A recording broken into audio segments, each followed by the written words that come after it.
Hello everyone, and welcome to Slipjoint Sawyer. Today we're going to be doing a knife restoration of this. This is an old Hammer brand scout knife. Hammer brand I believe was made by Imperial quite a number of years ago. We will try and date it as best we can off the Tang, but I will need to see if we can get a bit more off there. You can just about make out the arm on there, so that's how you can tell it's Hammer brand. And you can see just the A of USA there as well, and that should be vertical down the side. But we will get more into that when we clean it up. But this was one of a batch of knives I actually bought off Dan over at Blade Bridge Customs. I had quite a few scout knives off him, covering all different bits and pieces. Also recently bought a batch of older UK made stuff as well, which I'll be cleaning up at some point. But yeah, go check him out. Not just Swiss Army knives, he's got loads of different bits and pieces coming, and he's got some really unique stuff on his site as well. Got sales, sharpening and servicing, bladebridge.co.uk, Dan Bridge and his mobile number. You can also pause this and scan this QR code, take you straight to his website. Also has an excellent presence on Instagram, Blade Bridge Customs. Probably the best guy to deal with for second-hand Swiss Army knives, older USA made stuff, whatever it may be. Excuse me, he's definitely the best guy to go to for that, so please go and check him out. But let's get straight into it. So we'll have a little look around the knife to start with and see where we're sort of at. So it has no shield on it, just has this jigged sort of, I'm going to say it's synthetic. I don't think it's Delrin, it's just normal sort of synthetic on there. See, we've got nickel silver bolsters, looks like brass pins, and a nice little bail on there too. Not too loose actually, that's pretty good. Now, this has had a couple of goes round in the ultrasonic cleaner I picked up recently. It's just to the side here. And I can see the state of the colour of the water that's in there. So this was quite rusty, but I bought some solution off of Amazon and did a fantastic job. There's not really any sort of surface rust I can see on it at the moment. It's all just sort of darkened carbon steel. But that's how you know it's really good carbon steel. If you get this sort of greying of the blade, you know it's really nice, high quality stuff. You can see we've got, looks like a steel liner with a brass outer liners on either side. The build quality is absolutely superb. I can't see any issues with this at all. It looks absolutely phenomenal. Bail's nicely freed up now that it's been in the bath. Blades actually have a pretty decent action to them now that it's been in there. It was a real struggle to get this main blade open, but you can open it now. And there is a bit of a snap there as well, look. You see where this blade has taken. You can see where the original edge was right down here. You can see you've got a point here. But we will reshape that blade, give it a nice new edge, see if we can get some of the shine back to this carbon steel. But honestly, for the quality of it, it's mostly all there. Also have the cap lifter on this side with the flathead screwdriver on it. You get a punch,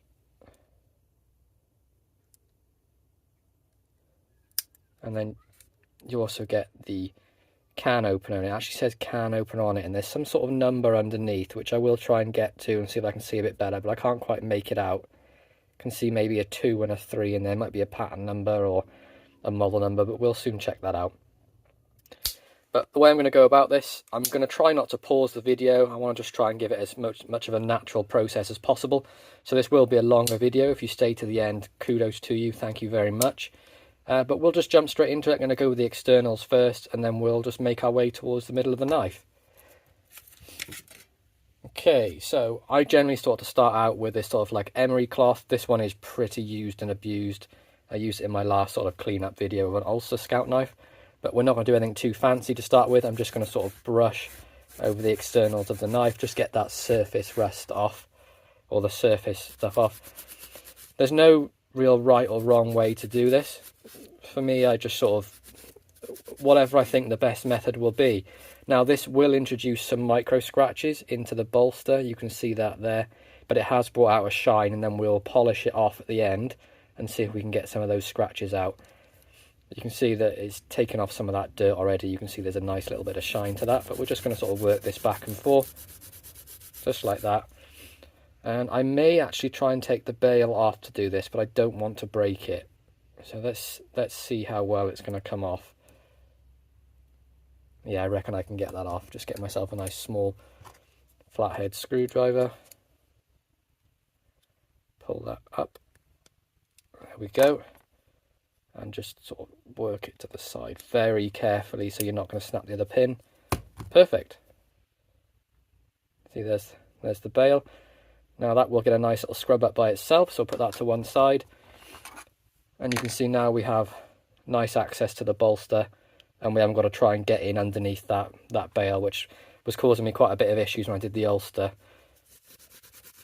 I'm just going to work the bolsters and everything, give it a nice good rub down.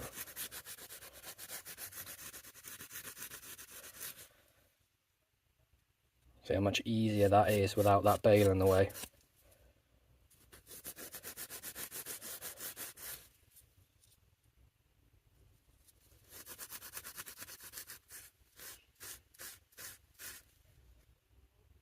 See the pin coming through there as well.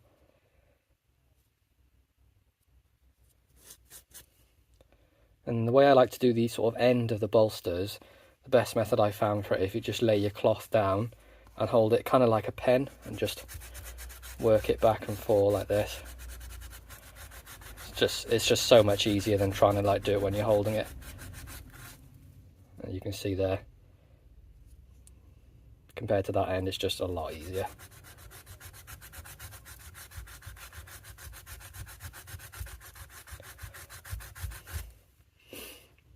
You can see, pretty happy with that. Just got to be careful with this stuff because it is a fibre that you don't get any caught in the end. That's why I just pulled out then a little bit it got caught. See it just got a bit here. You don't want that getting inside the pivot because that will cause absolute nightmares for the action and it takes ages to get out. Then with the back springs, I mean, it's pretty straight, maybe a little bit of a bow to it, but again, this is the best method I found for it.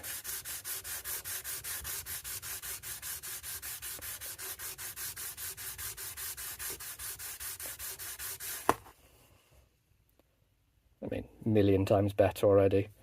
It's not a crack in the spring there, is it? No, it just looks like quite a lot of use mark. And we're just going to raise one half. So we have it flat. I'm just going to raise it slightly like that, just to get the curve a bit more here towards the end of the springs. And then the same with the other side.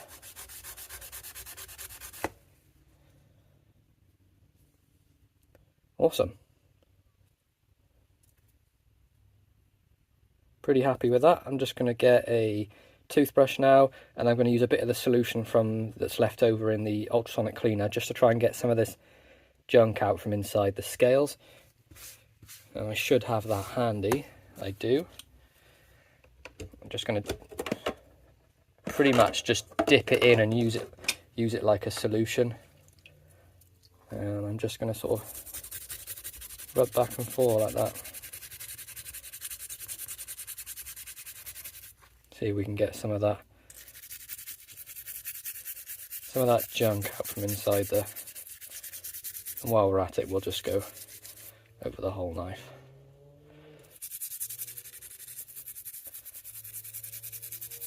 Hopefully this will get it out. That should be rough enough to get it out, and then we'll give it a bit of a wipe down and see where we're looking. And I'm just going to give it a little bit of a brush inside the pivot just to get any of that dust out that we sort of introduced when we were buffing up the bolsters. Put that to one side. And where's my cloth? Just give that a bit of a wipe, and we'll give the knife a bit of a wipe down. We'll see how we got on with the scales. A little tiny bit in there. Yeah, it's not really come out with that. Might have to introduce a different sort of method with basically being the you can just kind of very, very carefully scrape that out with a screwdriver.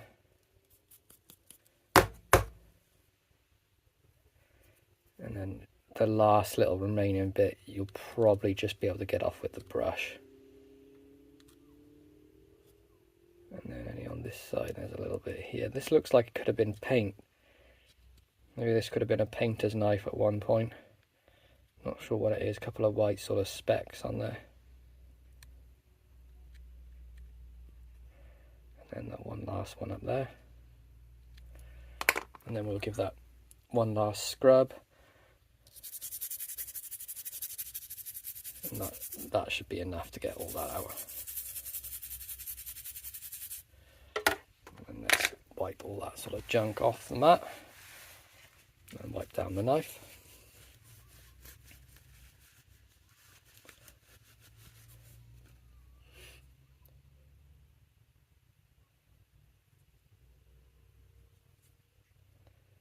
Pretty happy with that. A little bit more in there. Ah, gone. Excellent. So yeah, it does look like these are brass pins compared to, I'm going to say they are brass. If it's nickel silver, it's very yellowed.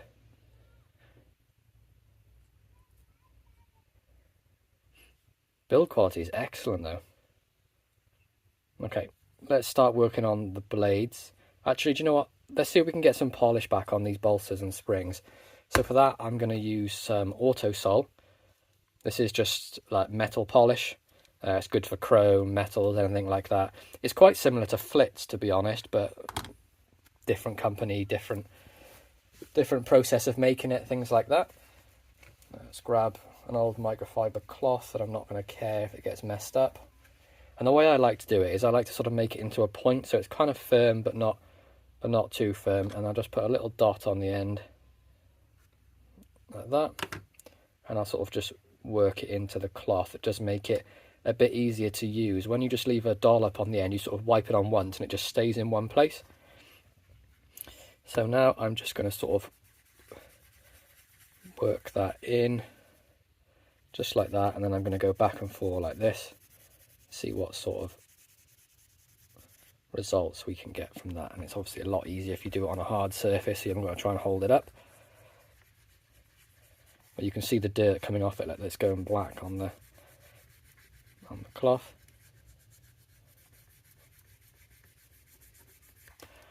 Give a little buff off. And I mean, look at the comparison. And that's just a couple of seconds. I mean, I can go over that a lot more and get a lot more shine out of that, which I think I may do. So let's get the rest of the bolsters done.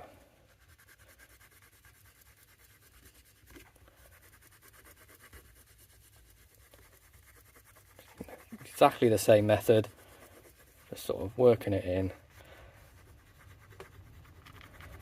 making sure you're getting round the outsides as well. Don't want to neglect any part of it. And then nice little buff off, and again nice little shine. The good thing about this Auto Sol as well, even though it's gone dark on the end, it'll work until it dries out. So you haven't got to worry too much about reapplying it. Obviously, if you start getting friction, then you know you're going to need to add a little bit more. But it sort of lasts the test of time, this stuff. I've had that tube maybe 3 years now, and there's still absolutely loads left.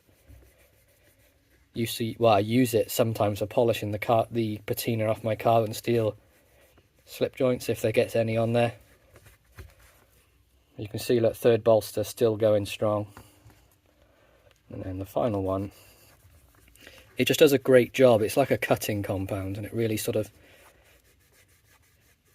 well, just cuts all the grime off the top, really.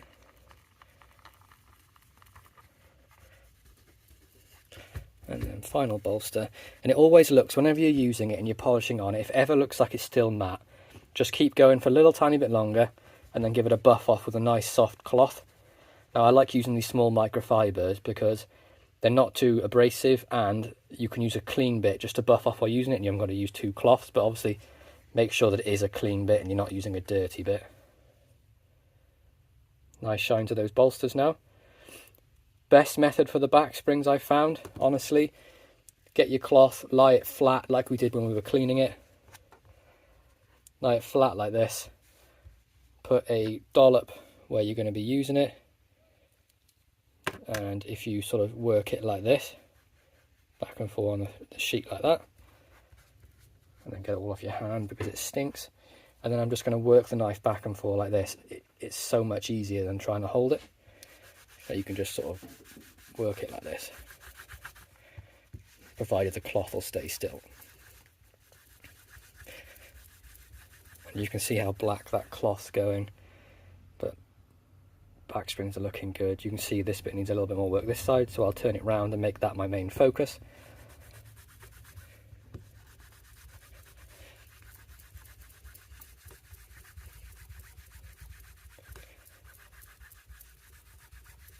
And then give a bit of a buff off on this cleaner side. And then again on this side, just to get the remainder of it off.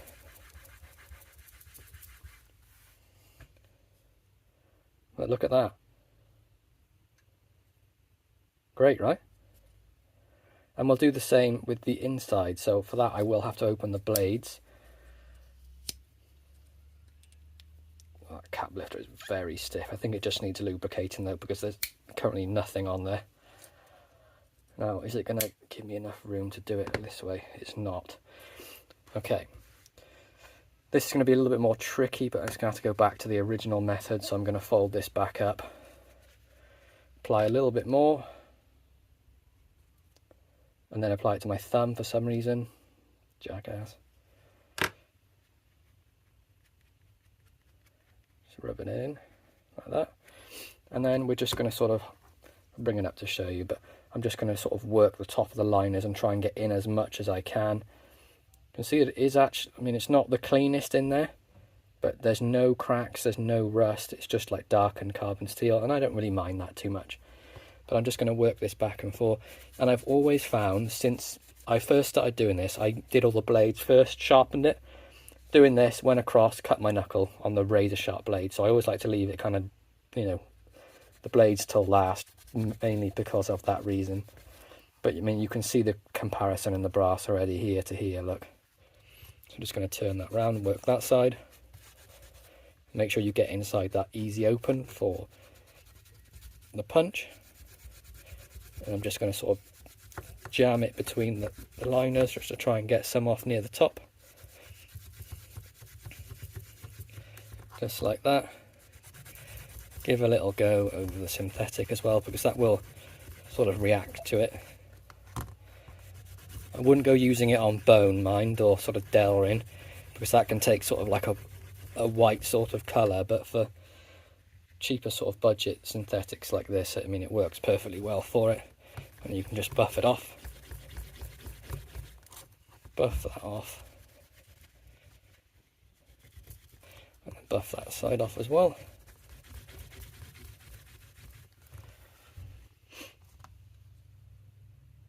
Awesome. So that's pretty much as far as I want to go with the handle. Do need to give some attention to the bail, but I think we'll leave that till the end so that I've got a flatter surface area and I'm going to worry about it rocking on the bail on the desk. We're just going to sort of work on the blades now. So let's crack on with that. Do like to prop the blade up just so it's not fully laying on the desk and it's not going to maybe create blade plays. If you're putting pressure down and you're holding this down, you're forcing the blade down. So I like to use something to prop it up. For this instance, we will use this sort of cloth, and you can see that it's not going to work. What else have I got? Too high, is it? No, that'll work. So I'm going to use a screwdriver handle. As you can see, you can put pressure right now without worrying this bending down.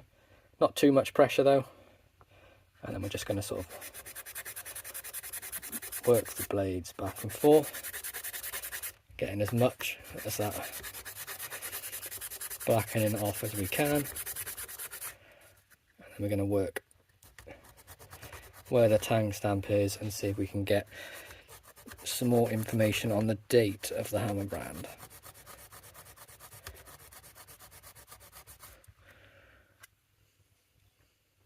It's definitely a hammer brand, for 100% certain. It's pretty cool. It's my first actual hammer brand.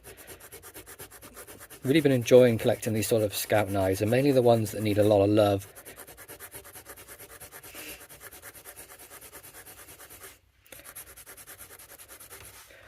Right, there we go. You can actually see the Tang Stamp now. You've got, excuse me, you have hammer at the top, USA on the right, and you can see the the hammer actually in the middle between hammer and then the arm with the muscle. We'll try and look that up, and I'll try and put a picture of that in the end of the sort of video so we can see the sort of age of this. But you can see all the junk that's come off the blades. We're just going to sort of continue rubbing that down. Just try and get as much off as possible. Obviously you don't want to take too much off, because I actually do quite like the natural patina of the knife. Like the history that it's been used and someone's loved for it and cared for it.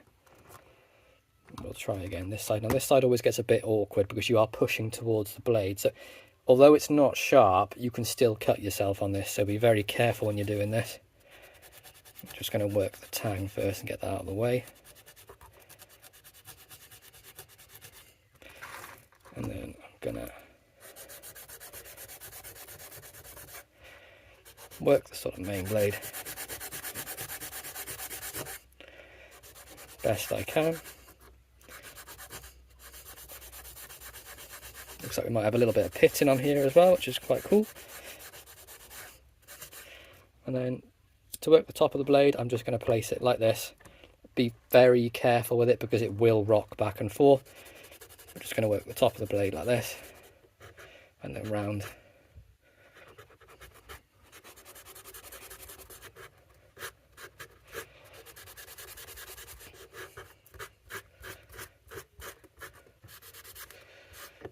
Like that, but you can see all the crud that's come off there and the comparison compared to what it was like. So what I'm going to do now is I'm going to pause it here, go and do the rest of the blades, as it's going to be exactly the same process, and I will come back once that's done. Okay, I'm back. So I have cleaned off all the blades as much as I really want to do, because I know a lot of people do restorations and they get it back to mirror polish. I really love the natural age of the patina on these sorts of tools, especially when, you know, you can tell the knife's been carried, used and loved by someone. You can see this actually has can opener on it now and looks like it might be a model number.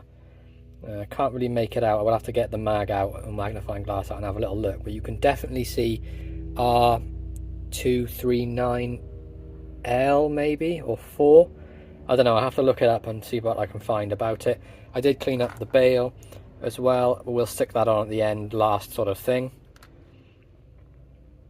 Did give it a rinse and a flush out just to make sure there was none of that sort of grit from cleaning the blades inside the pivots or anything. And the snap is excellent. This hasn't been oiled yet and the snap is phenomenal. You can see the Tang Stamp way better now. Hammer brand USA, awesome. Nothing on the back. But what we're going to do now, before I go ahead and polish or sharpen the blades, we're going to address this little issue down here by the sharpening choil. Not going to be too difficult. I would normally use like a larger file, but I've got some small diamond files that, I mean, are right next to me, so I'm going to use those. It's a pretty straight, simple process. I'm just going to get the flat one without dropping them everywhere, like this, and I'm just going to sort of hold it flat like this and sort of rub back and forth, just making sure I'm not taking off too much, and then it's going to be in line with the rest of the blade. And these being sort of diamond files will make pretty light work of that. I don't want to take too much off. You can see that point is already gone, it's only a little bit higher now, so just going to a couple more passes. Little touch more maybe.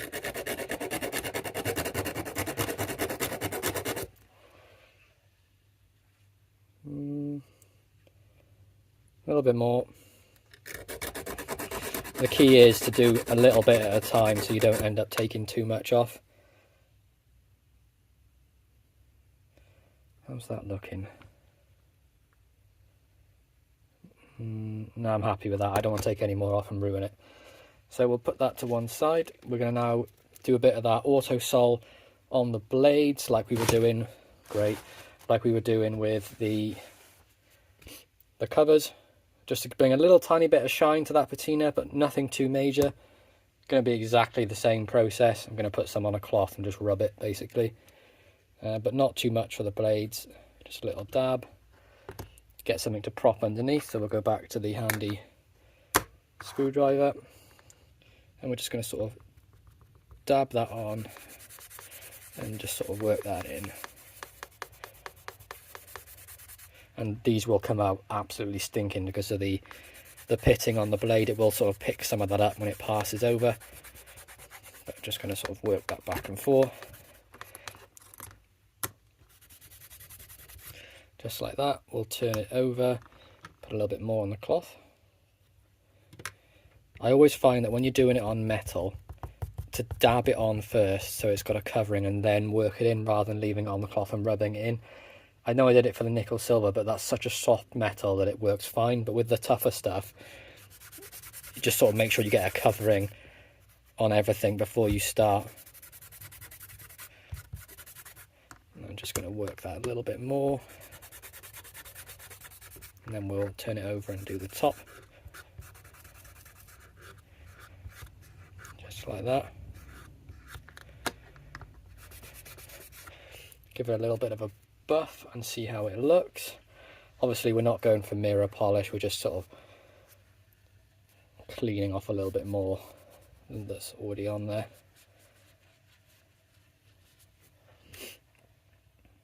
There we go, nice little bit of a shine to that. Taking that bit down there, you can see it has flattened off now, so we'll have to put a new edge on that, which we're obviously going to do anyway. I'll just do the rest of the tools and then we will come back for sharpening. Okay, we're all back. I've done all the tools. You can see there's a nice little bit of shine on all of those. What we're going to do now is give it a little bit of an oil, work the joints, things like that. But you can listen to the snap, it's great. Especially on the tools. Obviously the main blade has had the most use, so it's going to be a little bit weaker with the wear, but there's enough there to get to snap down.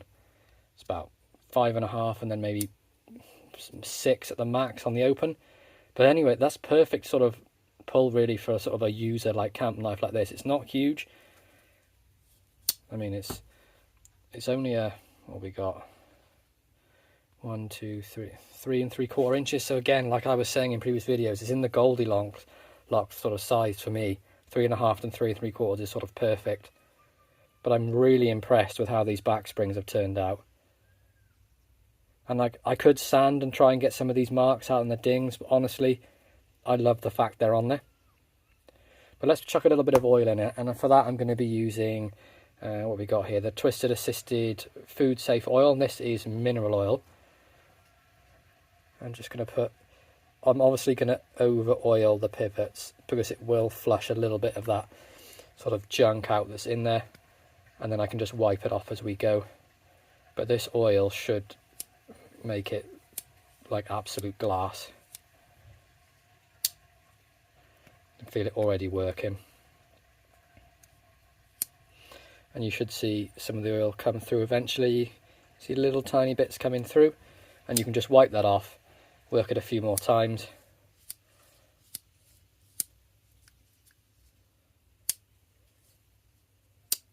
Pretty happy with the action of that. I'm pretty amazed by how sort of well it stood the test of time, really, this thing.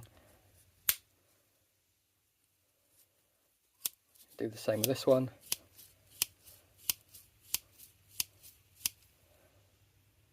Wipe it off.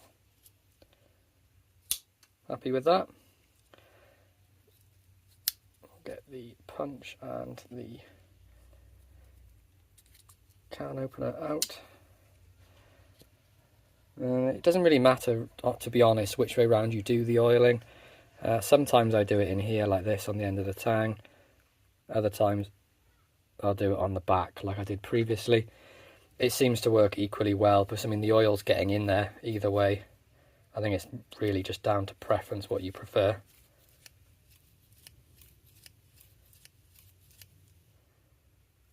Oh, not the camera. Nice snap.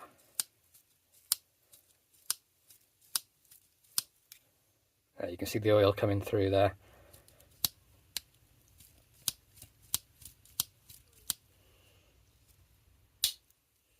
And then that's just some of the residual dirt from the inside. And although the ultrasonic cleaner is fantastic, it takes off the majority. Obviously it can't get between the really tight joints.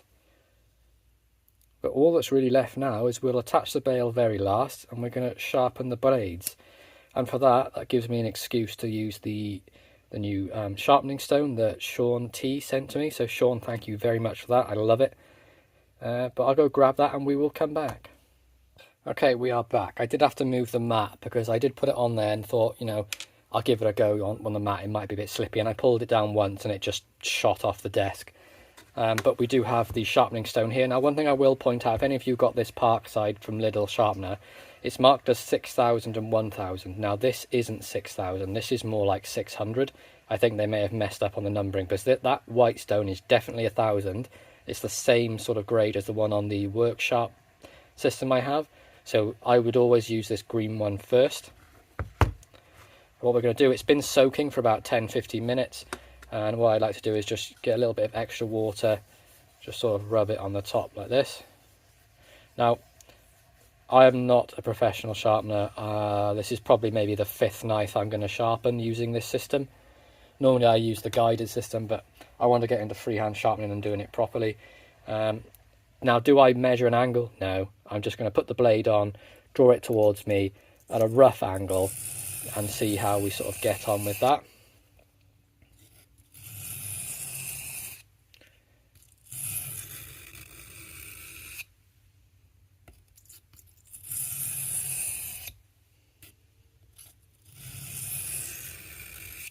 And we'll sort of check the edge out. See, there is one coming there. See, we need to go quite much, or quite a bit, because see that flattened section there, so we will keep going.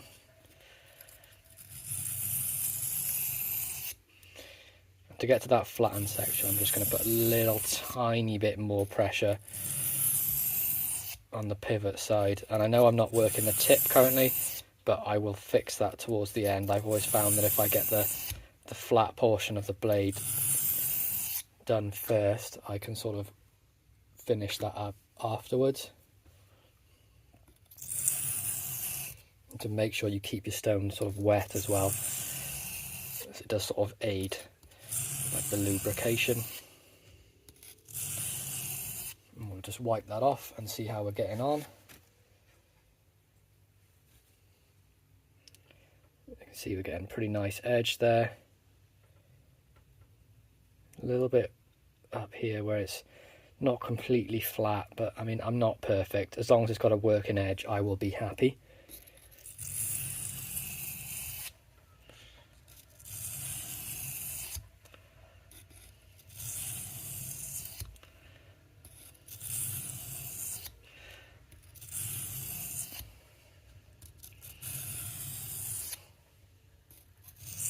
Go back to working the tip. And now the way to do it, I mean, I'm not going to try and, if you know how to do it, I'm not going to teach you how to suck eggs, but the way I do it is I just pull it for the flat, and then to get the end, you sort of lift your hand up and pull it at an angle like this, and that sort of gets the tip.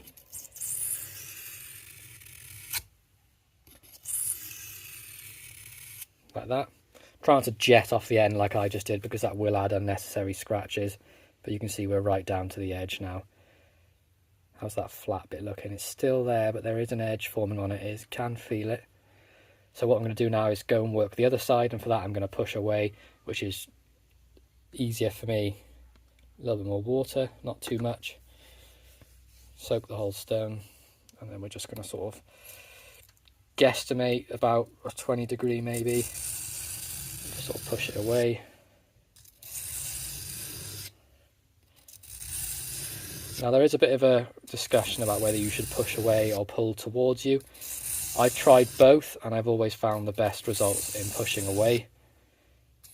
But I mean, again, this is like the 5th knife I'm doing, so it's up to you which way you want to do. Just do whatever works best for you. Don't let anyone tell you you're wrong. If it's a method that you like and it works, go for it.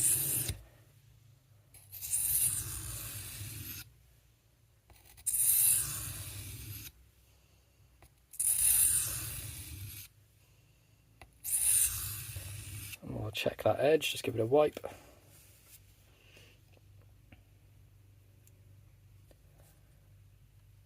Okay, so I'm going to pause it here. I'm going to go ahead and finish the sharpening, and then I will come back and we do a strop, and then we'll do a cut test as well. Okay, we're back. The knife is sharp, it's been stropped. Here's my freehand edge. Feel free to judge me. I think I've done a pretty decent job. I managed to get all the way down to that part here, which wasn't sharpened, is now pretty scary sharp, if I'm honest. And we'll just do a little cut test. This is some receipt paper. I mean, that's pretty sharp.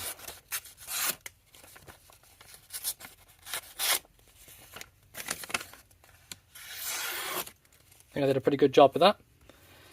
But honestly, all that's left now is to reattach the bail. And the way I like to do it is, obviously when you take it off, it does sort of open it up a bit. So I like to just pinch it ever so slightly to make that gap smaller. Obviously we'll put that blade in so I don't cut myself. And you just want to try and work one of those into the hole. And just very carefully, not like I just did, because these are old, obviously this will snap and it won't give you any sort of warning about it at all. I'm just going to carefully lift that up. How are we looking?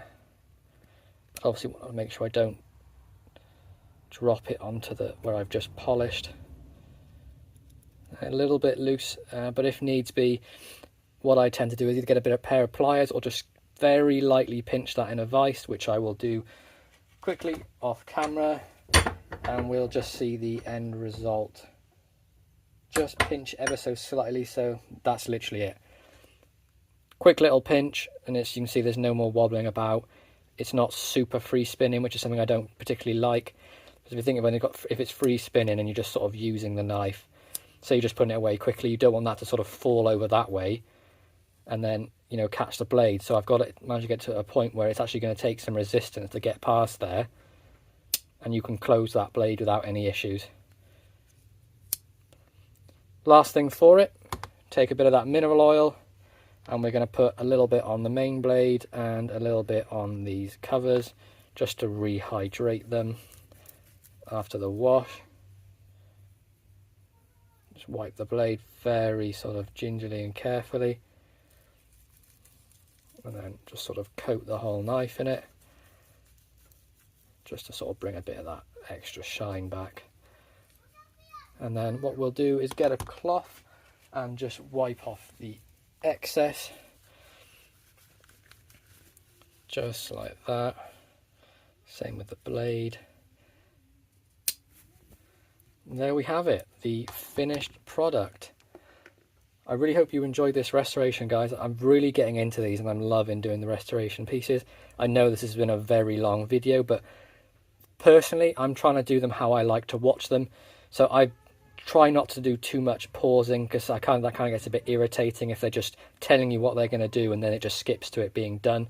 So I have kept it as sort of straight cut through all the way along. Now, yeah, I did skip for some of the blades, but you've seen one at least, so I think that's okay. That doesn't really bother me too much. But I really hope you enjoyed this. I will put a date code picture down for the hammer brand. I'll try and put it up in the corner up here, just so you can see the actual age of this knife, but there's a good look at it. So, hammer brand Scout knife, big fan, really enjoyed it. I hope you guys enjoyed this restoration. There will be more to come.